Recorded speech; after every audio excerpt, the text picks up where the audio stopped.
All right, guys, we are going to continue our cellular energy unit with cellular respiration this week. So make sure you have your guided notes ready to go, and we are going to just jump straight into it. Now, what is cellular respiration?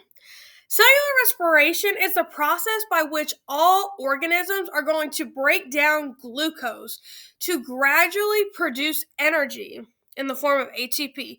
ATP is the big thing that we're talking about. This is the energy that you use to do everything in your daily lives.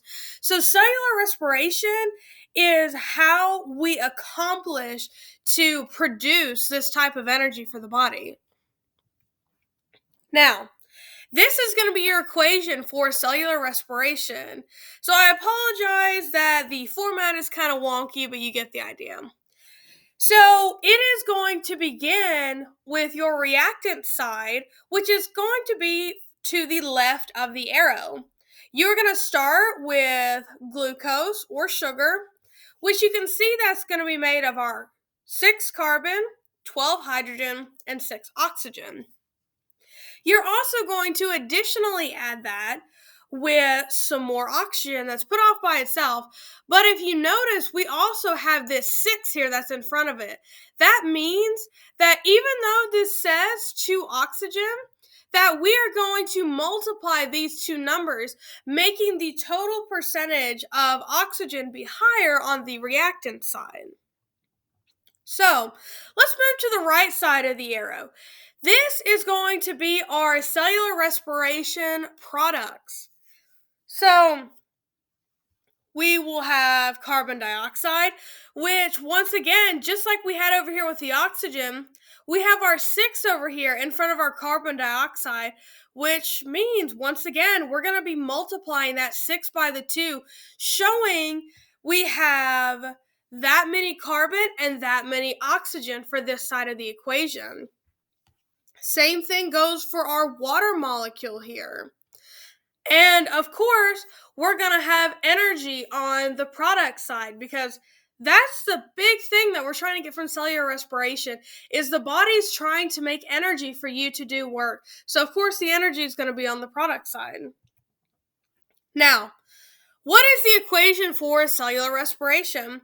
So the overall equation for photosynthesis was our 6 carbon dioxide plus our 6 water molecules plus light energy, which will in turn produce our glucose and our oxygen molecules.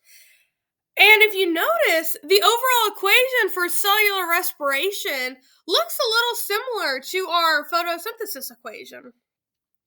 So if you notice, the inputs of photosynthesis, which is what is to the left side of the arrow, our reactants, are the outputs of respiration, which are going to be our products to the right side of the arrow, and vice versa.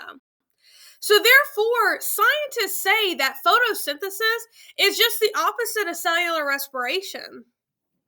So when you're trying to remember these and you're trying to study, just keep in mind that if you can remember the equation for either photosynthesis or cellular respiration, you have both as long as you're able to understand that your inputs and your outputs are just going to be switched depending on what you're trying to produce.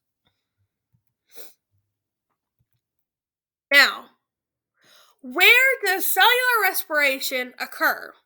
So the process of cellular respiration begins with a pathway called glycolysis. This occurs in the cytoplasm of your cells and will make 2 ATP molecules or 2 of your energy currency models. Now, after this, the resulting reactions are going to be dependent on whether there is sufficient oxygen present. Because the oxygen amount will dictate what kind of reaction is going to occur through glycolysis. So, in glycolysis, glucose is broken down into pyruvic acid. It's broken down into hydrogen ions and electrons.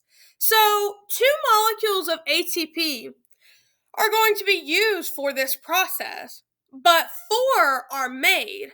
So we can say that the net product or the profit of our glycolysis is going to be 2 ATP molecules.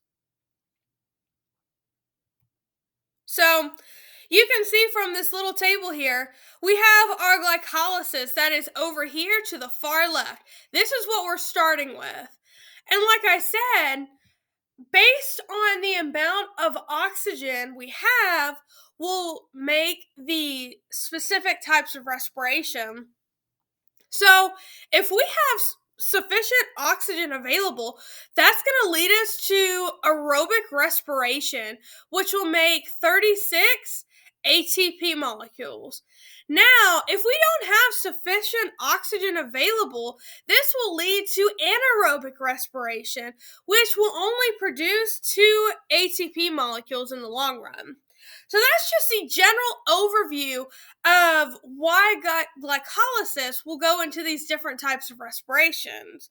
But I will explain on a further slide what each of these respirations will do and how they're different. Now, what happens after glycolysis in cellular respiration? So, if oxygen is available, this is what we have as our aerobic respiration. So, aerobic has oxygen. Glycolysis is followed by the Krebs cycle, where electrons are energized and carried to the electron transport chain on an NAD plus and an FAD plus. If you've been keeping up with your vocabulary for this unit, you will know exactly what that is. Now, these reactions will occur in the membranes of the mitochondria within the cell. So, if you can remember back when we were talking about the cell and all the different organelles, you can remember that the mitochondria is what produces all the energy for the cell. So, it would make sense that that's where cellular respiration is occurring, is within the membranes of the mitochondria. So, I just wanted to pull that background knowledge for you to keep that in mind. Now, the ATP output for aerobic respiration is going to be 36 ATP molecules, which is a much larger number than what we're going to see with our anaerobic respiration. So just keep that in mind, that our aerobic respiration is going to produce so much more energy than our anaerobic respiration. Now, here is also a visual representation for you guys of aerobic cellular respiration.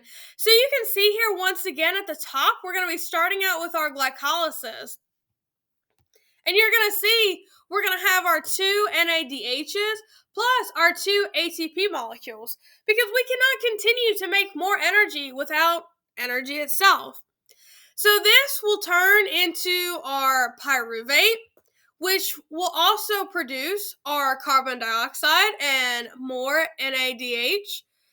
So this will go down into seeing our Krebs cycle happening and our oxidative photophosphorylation. I know this is very in depth. This is not entirely what you need to know for your exam, but I just wanted to give you guys the full picture of aerobic cellular respiration, because this is an excellent visual representation, because it actually shows you the movement of the different elements throughout the process. You can see where carbon dioxide is produced and where we're releasing ATP molecules. So this is something really good to keep in mind. Now, what happens after glycolysis in cellular respiration? So now we're going to go in the other direction. If the oxygen is not available, this is going to make anaerobic respiration occur.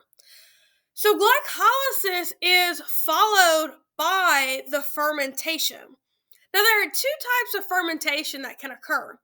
So yeast uses alcoholic fermentation, while bacteria and animals will use lactic acid fermentation.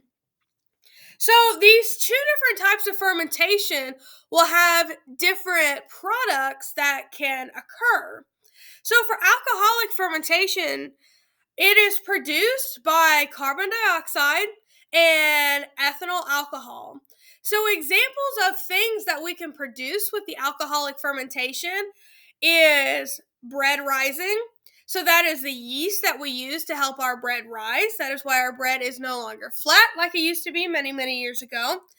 And we also use alcoholic fermentation, shocker, to brew beer. Now, let's get into our lactic acid fermentation.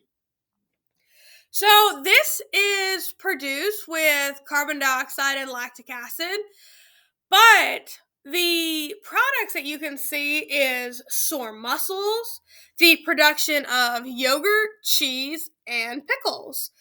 So, next time you're eating a pickle or a cheese stick, you can be like, oh, this was made when there was not enough oxygen available. Just something silly to keep in mind. Now, once again, our ATP output for anaerobic respiration is only going to be 4 ATP molecules. I know there's a typo there, and I apologize for that. But less oxygen, less ATP molecules. So I just want to make sure that you guys are keeping that straight. So, in summary, cellular respiration occurs in all organisms, and this is their way to produce energy from glucose or from sugar, which you get from anything that you eat in your day-to-day life.